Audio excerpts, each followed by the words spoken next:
Like, what's the most you think your net worth was at? It's kind of hard to describe. In today's money, one day I said, if they hadn't bothered me and I hadn't done anything but just keep what I had, I would be worth about $350 million in today's money. The highest rated online radio network in the world. SoFloRadio.com. You're listening to the Spot. So I got a question for you. Like, okay, when you were doing your thing, okay, and you had these houses that you were redoing. Why are you being so PC with that? Huh? Doing your thing. What do you mean by doing your thing? No, doing this thing. I was in the transportation business. The transportation business, okay. yeah. You was moving it. Okay. But because I was doing my thing, too. You know, I haven't stopped doing my thing yet, either. Okay, all right, so good. Like, for instance, did your neighbors, did they know what you were up to? Because, my neighbors didn't. They thought I had a little construction company and a boat business. You know, and I did for real have a boat factory. I built all my own boats. Is that right? And I would invite my neighbors to come out to the shop. You know, if you want to, you know, and once in a while, one or two of my neighbors, I said, hey, let's, you know, what are you doing this weekend? Let's go boating. I have a boat that I have to water test before I put a customer on it.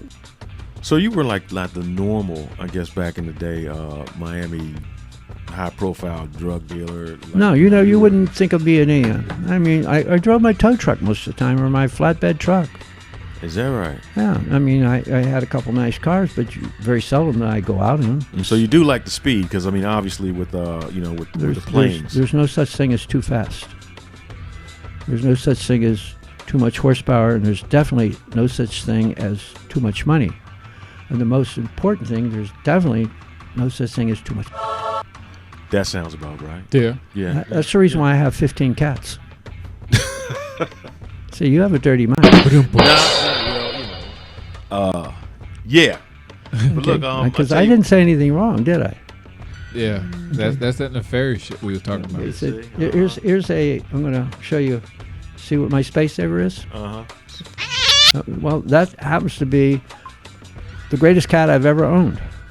I normally don't name my cats, and this one I named because he's everywhere. He goes canoeing with me, his choice. But I named him Dick, so I can tell people I'm going home to Dick my big. And I haven't said a thing wrong. And I can show you a picture of my or your girlfriend or wife and not get in trouble. Wow. Okay? I mean, really. Here's. Do I have a cute on the next level? Yeah. Do I have a cute or what? I mean, there you go. Yeah. And I haven't yet had a husband or wife. They're laughing so hard they don't want to hit me. How do you feel about the political situation right now? It's so much fun to watch. I can't vote, but if I would vote for Miss Hillary. So. Okay, I was going to say Donald Trump, but I'm going to be honest with you. It's like, as far as I'm concerned, it's the lesser of two evils at this point. Most of the time, you have to vote for the lesser of the two evils, but you have to vote. Right. Don't say, "Oh, I don't like either one," and not vote. And always, if you can't decide, they're both. Vote for the one that's closest to your home.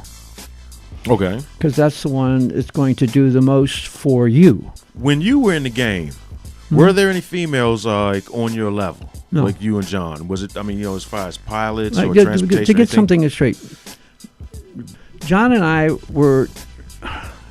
John did his thing. John never went on a trip. John never got in an airplane of mine, never got on a boat of mine, never got in a truck of mine. He never had a radio unless I handed it to him, and when I was done, I took it back from him. That's a boss. Okay. I'm in the transportation business. John was in he distributed it to the people who had purchased it. We're not in business together at all. We were thrown into business. You know, I would help him because he needs me and I need him. Right. Okay. I never liked the guy, but he was really good at what he did. So I don't have to like somebody to be in business with him.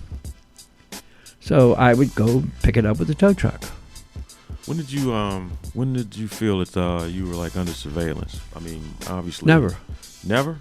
No, I was constantly 24 hours a day, 7 days a week. We listened on the radios. Was it Coast Guards or some custom guys in the boat? You gave them a tow in, and you had like a bunch of coke in the boat. I had 380 kilos of coke on the boat, and I towed the U.S. Coast Guard in. So by the way, I have given dissertations to different law enforcement because they're scared to death about terrorism. And I just love to tell that whenever the U.S. Coast Guard invites me. What was your mind frame as this was happening? It's hard to keep from laughing. You weren't nervous at all? No. By the way, the Coast Guard is really good at what they do. And they don't have press conferences to brag about themselves. Like, the FBI gets a half a kilo and they have a press conference.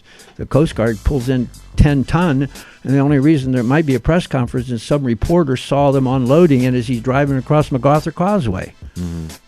And they go out, they're constantly dragging in idiots out of the water. And whenever there's a storm or some kind of catastrophe, they're the first. When Katrina hit in New Orleans, the first people there was the U.S. Coast Guard, because the U.S. Coast Guard actually followed the storm because they knew the ship was going to hit the fan. They didn't know where it was going to be at. So when it did, they were there within minutes. What do you feel about law enforcement these days? As far as like the cop I think killings? you got the old expression, you got one bad apple, it messes up the whole barrel. Well, I mean, You got thousands of police officers doing hundreds of thousands of really good things. I mean, now you look at that, what happened in Dallas. Okay, a peaceful march. There was a lot of policemen there for that. That could have gone either way. But when the shooting started, they didn't run.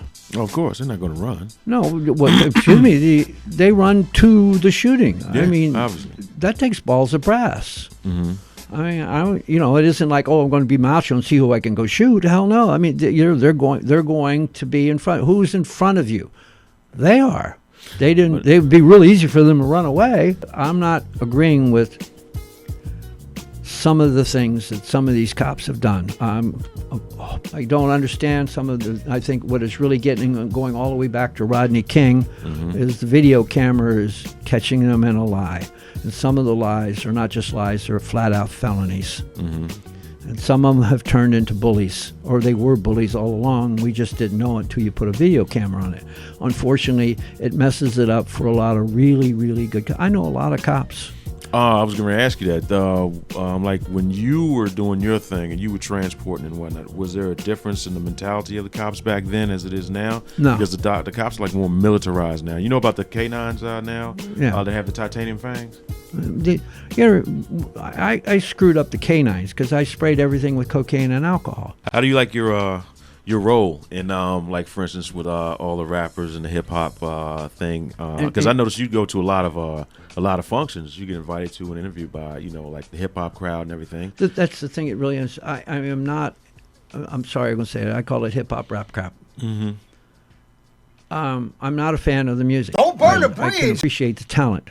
I mean, It's like, I guess they're trying to capitalize on your infamy. Oh, okay. Yeah. I'm sorry. I understand. I thought you were going to say something about me talking. No, I don't mind getting onto it. I just did a thing not that long ago with gunplay. It was called White Bitch. I had a ball doing that.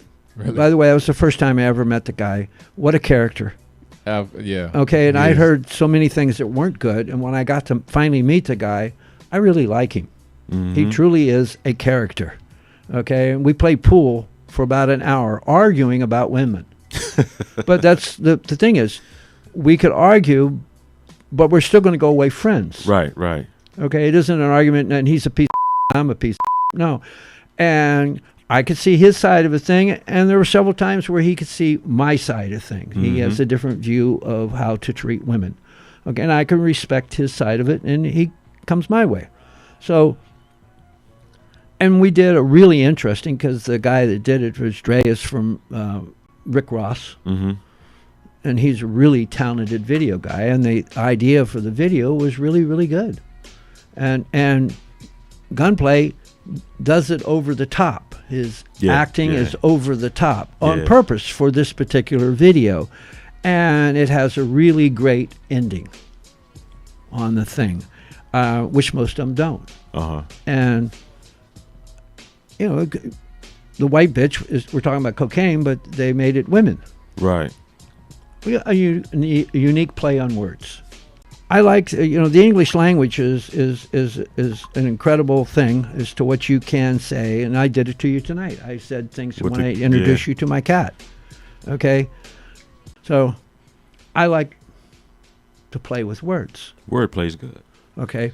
But that's what a really good rapper can do. Mm-hmm. He can play with words. So why, I understand the shock value of saying the N word That's what or sells. the F word. But when you... commercial... But you hit it, you can hit a piece of meat with a hammer so many times. Right. Well, when they do it over and over and over and over again, there's a song by Pink, Pretty Pretty Please. Mm-hmm. She says the F word one time. Okay, when she says, "You're perfect," referring to the young girl. It's a really moving video. It's a really, really good video. But she uses the F word, and she uses it as an adjective. And it is a shock value. When she says... The part of the lyrics is "you're perfect." Well, this particular point in the music, she says "you're perfect," and where she puts it, it is. In other words, it isn't just saying you are more than perfect. So the word there works. Mm-hmm. She didn't say it every time, just one time in the song, and they call it the explicit version. And that's emphasized enough. That's it. You don't need it anymore. I mean, she could have said a whole lot of other things there, and she could have said it on every time. And she's a really, really talented woman. She could sing anything, okay? And that song is very moving, and it really moving, and telling you if you're different, and almost everybody's different, don't let people pick on you. Do what you want to do. You are perfect the way you are. Mm-hmm. And this particular time, she says you're perfect. So I don't see, a lot of times I tell the hip hop rap guys, why do you have to say that? I mean, really? I mean, it's pretty obvious you're incredibly talented with the way you can rhyme things. Why are you using that word? And how many women want to buy your music if you're calling them a bitch and a hoe? You'd be kind of surprised. I'll give you an example. There's they made the movie, the scene's in the movie, but the wording isn't. The guy who wrote the book called Cold Mountain. They made the movie with Nicole Kidman, Judd Law, and Renee Zellweger. But the book, when I read the book, the guy had just an incredible way with words. And I'm going to give you a particular scene. It's in the movie, but it's in the book. Well, anyway, a prostitute tries to seduce him. Mm-hmm. And here's what it said. I might be getting the quote wrong. She rubbed the bewhiskered notch of her leg on him. That's good play. Okay, have you ever heard it described that way? Didn't say anything vulgar. I didn't say anything medical, but we know exactly what we're talking about, and I didn't say anything wrong. Yeah, it's pretty good. Now, why can't you do that with the music? But understand what I'm getting at. She didn't rub her I got on him. She rubbed the bewhiskered notch of her leg. Have you ever heard it described that way? No. Okay, so that gets you interested in it. What a way to play with words.